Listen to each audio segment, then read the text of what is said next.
नमस्कार, मैं हूं आपके साथ सुनील कुमार शर्मा और आप देख रहे हैं न्यूज जन आवाज।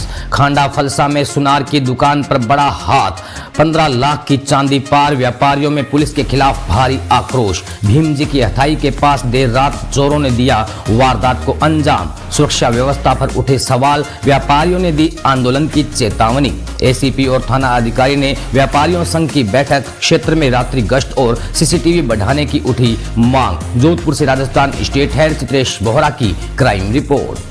राजस्थान के जोधपुर शहर के हृदय स्थल खांडा फलसा क्षेत्र में बीती रात चोरों ने एक बड़ी वारदात को अंजाम देकर पुलिस की सुरक्षा व्यवस्था को चुनौती दी है। भीम जी की हथाई के पास स्थित एक सुनार की दुकान को निशाना बनाते हुए अज्ञात चोरों ने करीब 15 लाख रुपए मूल्य के चांदी के जेवरात पर हाथ साफ कर दिया।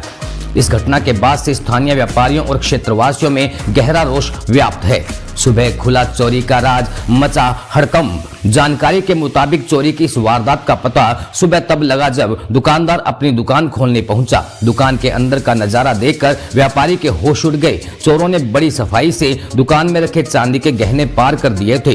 घटना की खबर आग की तरह पूरे क्षेत्र में फैल गई और देखते ही देखते व्यापारियों का हुजूम जमा हो गया।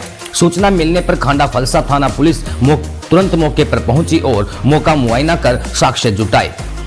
मामले की गंभीरता और लोगों के गुस्सों को देखते हुए लाड़जी का कुआं स्थित खांडा फलसा चौकी पर एक उच्च स्तरीय बैठक आयोजित की गई। इस बैठक में एसीपी इष्टमंगलेश चुंडावत, थाना अधिकारी बलवंत राम और अन्य पुलिस कर्मियों ने व्यापारियों और स्थानीय प्रबुद्ध जनों के साथ चर्चा की। व्यापारियों ने दो टूक शब्दों में कहा कि क्षेत्र में आपराधिक घटनाएं लगातार बढ़ रही हैं, जिससे आम नागरिक और व्यापारी भयभीत हैं। प्रमुख मांगे और चेतावनी बैठक के दौरान क्षेत्रवासियों ने पुलिस के समक्ष निम्नलिखित मांगे रखी। नंबर 1, क्षेत्र में रात्रि गश्त यानी कि नाइट पेट्रोलिंग को तुरंत प्रभावी बनाया जाए। संवेदनशील स्थानों पर सीसीटीवी कैमरों की संख्या बढ़ाई जाए। संदिग्ध गतिविधियों पर पुलिस कड़ी निगरानी रखे। इस चोरी का जल्द खुलासा कर आरोपियों को गिरफ्तार किया जाए। व्यापारियों ने साफ तौर पर चेतावनी दी है कि यदि पुलिस ने जल्द ही ठोस कार्रवाई नहीं की और चोरों को नहीं पकड़ा तो वे सड़कों पर उतरकर आंदोलन करने को मजबूर होंगे। वहीं पुलिस अधिकारियों ने आश्वासन दिया है कि टीमें गठित कर दी गई हैं और जल्द ही आरोपियों को सलाखों के पीछे भेजा जाएगा। राजस्थान स्टेट हेड चित्रेश बोहरा की रिपोर्ट के साथ देखते रहिए न्यूज जन आवाज। शहर में बढ़ती चोरियों के मद्देनजर साथ की तरफ से जो गश्त है वो बढ़ाई गई थी। हर थाने क्षेत्र पे रोज रात को 4 सिग्मा निकाली जा रही है। उसी निर्देशों की पालना में खांडा फलसा थाने से भी 4 सिग्मा निकाली जा रही है। सिग्मा का बीट क्षेत्र भी विभाजित किया हुआ है। खांडा फलसा थाने क्षेत्र में परमानेंट नाका भी लगाया हुआ है नाकाबंदी के लिए, जो कटारियों के चौक के आसपास लगाया गया है। इसके अलावा एक चेतक और मोबाइल भी रात्रि गश्त में निकलती है। उसके उपरांत भी जो रात को घटना हुई है वो एक दुखद घटना है और हमने उसके लिए टीम गठित कर दी है। टीम में 12 सदस्य नियुक्त किए गए हैं। 5 रास्ते जो हैं वो आइडेंटिफाई किए गए हैं। 5 रास्तों पे 2-2 कांस्टेबल सीसीटीवी कैमरास जो हैं चेक कर रहे हैं। हमने एक संदिग्ध बाइक भी आइडेंटिफाई की है। उस बाइक को आगे मॉनिटर किया जा रहा है। जल्द ही हम चोरी खोलने का प्रयास करेंगे। धन्यवाद। मैडम, शहर में आज तक चोरियां नहीं हुई है, इतनी बड़ी चोरी होने का कारण क्या है? देखिए, कारण तो चोरी होने का क्या हो सकता है इस पे मैं बताऊंगी नहीं, बट पुलिस ने उसके चोरी के होने के बाद में और चोरी को प्रिवेंट करने के लिए जो जो स्टेप्स लिए हैं वो मैं ऑलरेडी आप लोगों के साथ शेयर कर चुकी हूँ और चोरी खोलने के लिए हम पूरा प्रयास कर रहे हैं। अभी में कई मंदिरों को भी टारगेट किया गया है। चांदपोल कई जगहों पर चोरियों की वारदात बढ़ती जा रही है, इस पर लगाम नहीं लगा। हम हमारा काम पूरी मुस्तैदी से कर रहे हैं। फिर भी अगर कहीं पर प्रयासों की कमी रहेगी तो हम उन प्रयासों को और बढ़ाएंगे और निश्चिंत रहिए, हम अपनी मॉनिटरिंग पूरी करेंगे। मैम, शहर को जिस ढंग से सेफ माना जाता था सुरक्षा की दृष्टि से, वो बिल्कुल भी सेफ नहीं बचा है। तो हम कहाँ जाए हम लोग, ये बताइए। शहर के बाहर जाकर रहना हमारे लिए उचित नहीं, क्योंकि हम सोनार का काम करते हैं और जब शहर में हम अपना सुरक्षित समझते हैं उस स्थान पर भी हम अपना काम नहीं कर पाएंगे तो हम कहाँ जाएंगे? हमारी रोजगार कहाँ से चलेगी? सुरक्षा की दृष्टि से मैंने आपके साथ अभी ऑलरेडी शेयर किया है कि हम 3-4 सिग्मा, 1 मोबाइल, 1 चेतक, 1 नाका और उसकी सुपरवाइजरी भी हो रही है एक DYSP लेवल के ऑफिसर से, सर्कल इंस्पेक्टर लेवल के ऑफिसर से, एक एडिशनल SP लेवल के ऑफिसर से।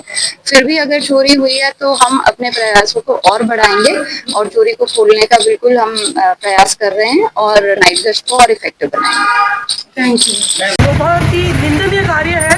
ये सभी ये दर्शाता है कि पुलिस की जो गश्त जो रात्रि कालीन चलती थी वो आज की कहीं भी देखने जाए तो कहीं भी नहीं गश्त रहती है।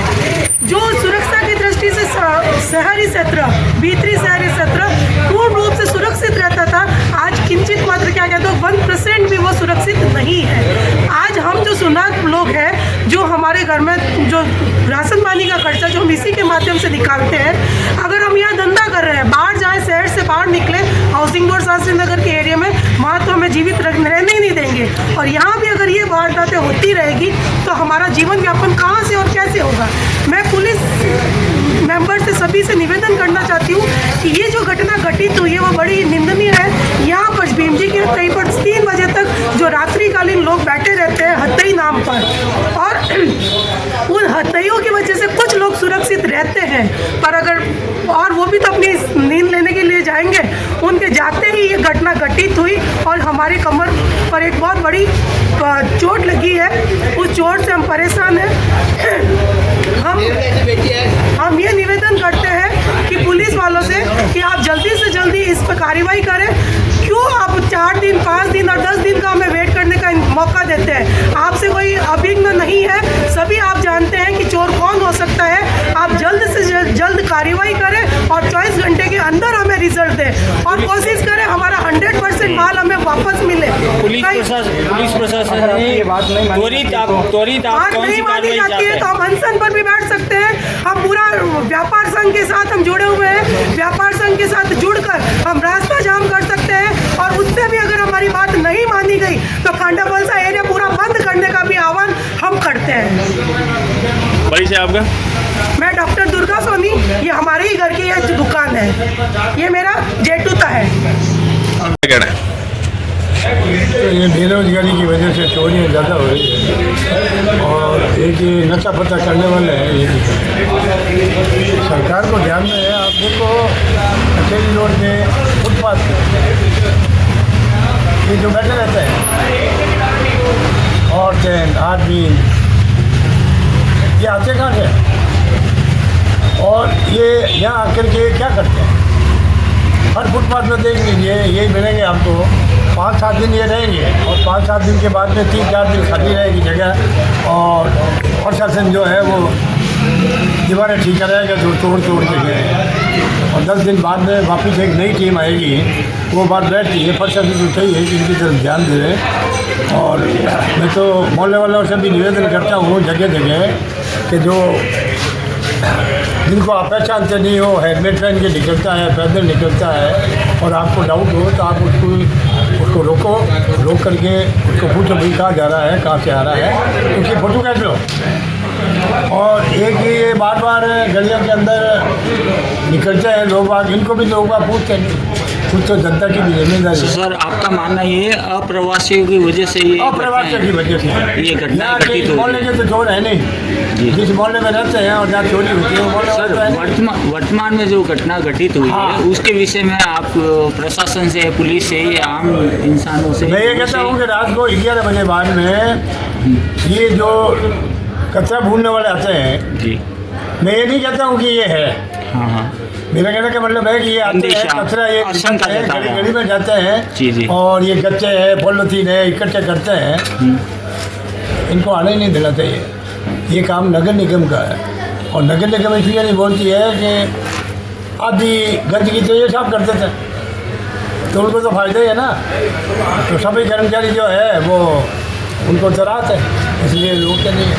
आप ये कहना चाहते हैं कि पुलिस प्रशासन को इनके अप्रवासियों के विषय में आशंका लगाते हुए उनको सुरक्षित ध्यान रखना, ध्यान रखना चाहिए। और ये रात को कहाँ जाते हैं, कहाँ नहीं आते हैं। अभी वर्तमान में जो घटना घटित हुई है, आप प्रशासन से क्या मांग करते हैं?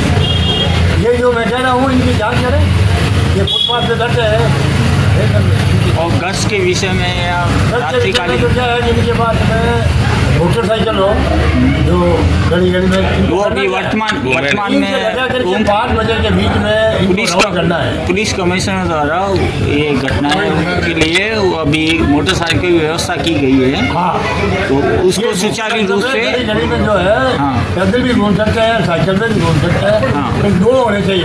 उसको सुचारू रूप से करना चाहिए। एक पीछे बैठा हुआ हो और ये मोटरसाइकिल ले लेके अपने एरिया में घूम नहीं सकते। और करना क्या है तो 3 से लगा करके 4:30 के बीच में अगर 3 घंटा अगर ये चक्कर करें तो ये चोरी नहीं हो सकती है।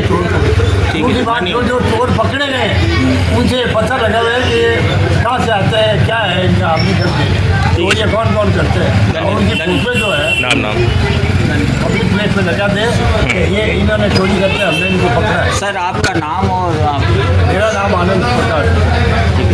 विशेष जानकारी प्रदान करें। आज की घटनाक्रम जो है बहुत ही अप्रिय घटना है और ये कोई अब नई नहीं है। मैं भी एज ए प्रोफेशनल एडवोकेट हूँ और ये जो घटना हुई है पिछले 1-2 महीने से शहर में जो वातावरण था कि जब सोना पहन के 1-1 किलो सोना पहन के नारी निकल जाती थी तो कोई प्रकार की वारदात होती नहीं थी क्योंकि इतना राम राज था हमारे शहर में। लेकिन पिछले 1 महीने से पुलिस की जो नाकामी है, मैं तो इसको पुलिस की नाकामी कहूँगा क्योंकि अपराधियों में इस तरीके से हौसले बुलंद हो गए हैं। अभी कोलरी में वीर मोहल्ले छिपे के चौक पे और हमारे सिस्टर की जो नड़न का ससुराल है पार्षद है उनकी गली में दरवाजे 3 जने तोड़ के वो वीडियो मैंने देखा है, मतलब इतनी इस लेवल की। और आज मेरे मोहल्ले में ही सोनार का बेचारा व्यापारी आदमी है उसका तोड़ के, ये चोरी नहीं है तो डकैत है, सारे डकैती की है एक तरीके से। चोरी की डेफिनेशन तो इसको ले नहीं सकते क्योंकि जैसा घटनाक्रम में वीडियोज में आए हैं ये मास्क लगा के जिस तरीके से लोगों ने रात को डकैती डाली है, इनको तो पुलिस वालों को एक्शन, लीगल एक्शन ऐसा लेना चाहिए तुरंत प्रभाव से। 24 घंटों में इस आदमी की फैमिली को जो जहाँ से चोरी हुई है आज 5-5.5 किलो चांदी के जेवरात उसके चोरी हुए हैं, तुरंत उनको मिले ताकि उनको वास्तव में जो बच्चा जो सवेरे मुंह उतरा हुआ था उसके चेहरे पे रौनक आ सके, वापस उस परिवार को भी रौनक आ सके। मैं तो यही कहूँगा मीडिया के माध्यम से, मीडिया भी आज एक हिंदुस्तान की लोकतांत्रिक व्यवस्था का स्तंभ है। मीडिया के माध्यम से कोई भी घटनाक्रम जो अप्रिय घटनाएं हो रही है जिनके अपन के ऊपर, मैं लीगल लॉयर हूँ तो मेरे ऊपर भी जिम्मेदारी है, पुलिस पे भी जिम्मेदारी है और मीडिया पे भी जिम्मेदारी है। अपन अगर बखूबी अपनी अगर जिम्मेदारी अगर बखूबी निभाएंगे तो ऐसी अप्रिय घटनाओं पे तुरंत प्रभाव से रोक भी लगेगी और एक राम राज्य स्थापित होगा और आनंद भी आएगा। वकील साहब इस माह के दौरान आपने जो शंका जाहिर की है, क्या उसका कारण आप क्या समझते हैं? कौन सी शंका? अभी इन दौरान जो शंका हो रही है इस दरमियान जो इस माह में जो हो रहा है, ये घटनाक्रम जो हो रहा है, जो घटनाक्रम बहुत ही अप्रिय है, ये तो मैं कह रहा हूँ ऐसी वारदात हमारे शहर में नहीं होती थी। शहर में बड़ा माहौल अच्छा रहता था और ये घटना इसके पीछे नाकामी तो मैं पुलिस की मानूंगा क्योंकि वकील हूँ लोकतांत्रिक व्यवस्था में, जिसका पुलिस का उद्देश्य एक अपराधियों में भय, अपराधियों में जब भय पैदा नहीं हो रहा है तो इसका मतलब पुलिस नाकाम है। अपराधियों में भय पैदा होना चाहिए ताकि अपराधी अपराध करने से पहले 100 बार सोचे। ये भय उनमें है नहीं, ये भय मिटेगा और ये भय मिटाने का काम कोई आम जनता को तो है नहीं, पुलिस का है और पुलिस अपनी जिम्मेदारी को बखूबी निभाएगी तो ये घटनाएं होगी भी नहीं। अभी पुलिस नियंत्रण कमिश्नर के दौरे भी रहते हैं और गश्त भी रहती है, उसके बावजूद में देखो साहब दौरे और नेताओं के दौरे वो कोई मायने नहीं रखता। वास्तव में वारदातें जो हो रही है, बात जो FIR दर्ज हो रही है, जो घटनाक्रम हो रहे हैं, हम तो उसकी बात करते हैं कौन नेता है ना कौन नेता है, उनका काम है जनता का काम करना, जनता की सेवा करना। सीट पे आज CI और है, कल कोई और होगा, लेकिन उस सीट का काम है कि यहाँ पे कोई प्रकार की वारदातें नहीं हो। तो इसमें दौरों से कोई प्रभाव नहीं। अगर दौरे हो भी रहे हैं तो उससे रिजल्ट क्या है? रिजल्ट तो घटना हो रही है, तो जो वारदातें हो रही है तो इसका मतलब वारदातें, इन घटनाओं को देख के अगर हम ऐसा सोचे आम जनता, मैं तो अपने आप को आम नागरिक ही मानता हूँ, तो दौरे हो रहे हैं तो वारदातें तो और ज्यादा हो रही है, तो आपकी रोकथाम क्या है? और दौरे होने से क्या हुआ? अभी पुलिस अधिकारियों से आपने वार्ता की, आपको क्या आश्वासन दिया गया अधिकारियों के द्वारा? देखो साहब ये कह रहे हैं कि साहब हम पॉजिटिव जो है काम कर रहे हैं, वो तो हर बार की जो रूटीन का जो इनके स्टेटमेंट होते हैं, लेकिन मेरे को तो जो मजा आता है जब घटनाक्रम होती है और वारदातें जो करते हैं उनको 24 घंटों में पुलिस क्यों कि वहाँ चारों तरफ कैमरे लगे हुए हैं। मैंने खुद ने पर्सनली जाके फुटेज जो कैमरे लगे हुए हैं उसमें बता दिया है कि ये देखो ये मोटरसाइकिल पे जा रहे हैं, उस 3 जने हैं। रात के समय जो अपराधी दिन में हेलमेट नहीं पहनते, रात को हेलमेट पहना और मुंह पे मास्क लगा हुआ जो जा रहा है, तो इन्होंने डिटेन किया है। अब डिटेन करने के बाद भी अभी तक तो उस बात को 2-3 घंटे हो गए, अभी मेरे पास खबर नहीं आई है कि उसको पकड़ के लिए आए हो। पुलिस कमिश्नर ओम प्रकाश जी द्वारा ये कहा गया था सिटी के लिए हम लोगों ने ये नवाचार की नियुक्त व्यवस्था की है, नवाचार बाइकों की व्यवस्था की है ताकि से मैं तो बता रहा हूँ आपको कि मेरे मोहल्ले में क्या, मेरे मोहल्ले में उसके विषय में आप क्या कह सकते हैं? घुसपैठिए तो रहते नहीं, मैं अपने वार्ड की बात करता हूँ। मैंने अभी जो पुलिस अधिकारी आए थे उनको कहा भी था कि मैंने पिछले 10 साल में एक सिंगल कांस्टेबल को भी ऑन ड्यूटी वहाँ पे नहीं देखा है। जहाँ पे घटना हुई है वहाँ पे पिछले 10 साल में एक सिंगल कांस्टेबल को नहीं देखा है। तो मैं दूसरे मोहल्ले की क्या, जो मेरा घर है, जो मेरा मोहल्ला, जो मेरा वार्ड है, जो मेरा घर है, वहाँ पे मैंने कांस्टेबल, दूसरे लोग जो जहाँ वार्ड में रहते हैं और घटनाएं हो रहे हैं वो नहीं देखते होंगे, नहीं कह रहे होंगे, तो वो उनकी बात है। मेरे मोहल्ले और मेरा वार्ड जो मेरा घर है उसके लिए तो मैं बोला हूँ और बोलता ही रहूँगा। और मेरे घर में अप्रिय घटना होती है तो मेरे परिवार में हो रही है, ये मेरा घर है, मोहल्ला। दुकान आने से पहले ही मोहल्ले वालों का फ़ोन आ गया था कि आपकी दुकान के ताले टूटे हुए हैं, एक बार आके देखा तो ताले टूटे हुए थे, वो तो पूरे ही वो निकाले, लगी से तोड़ दिया और ऊपर शटर खोला, जैसे ही अंदर से पूरा शोकेस का सामान पूरा साफ कर दिया। करीबन कितना? करीब 5-6 किलो का। ये कब आपने दुकान बंद की थी और कब ये? दुकान कल 6:30-7 बजे बंद की थी और वापस सुबह फ़ोन आया, मेरे आने से पहले करीब 10-10:30 बजे फ़ोन आया। मैं आया और देखा तो सब सामान आज आपने क्या कार्रवाई की? अरे को पहले तो मोहल्ले वालों ने पहले सब इकट्ठे हो गए, फिर पुलिस को जाके कंप्लेंट वगैरह की, FIR करवाई। और अभी देखो वो पुलिस वाले फुटेज वगैरह तो सब ले लिए, FIR करवा दी है, देखते हैं क्या होता है। बाकी अगर सब सुबह से पूरे साथ में है, पुलिस जो अभी काम तो कर ही रही है। आज आप पुलिस थाने चौकी गए थे, क्या आश्वासन? वो बोल तो रहे हैं कि कल रात तक अगर हो सका तो कल रात तक रिजल्ट आ जाएगा, क्या है कौन बता देगा। दुकान में कुल करीबन कितना माल चोरी होने का अनुमान है? करीब 5-6 किलो के आसपास। 5-6 किलो चांदी का ही सामान है, सोने का नहीं है, चांदी का। कितनी वैल्यू हो गई? अंदाजा करीब 12.5 लाख 13 लाख। अरे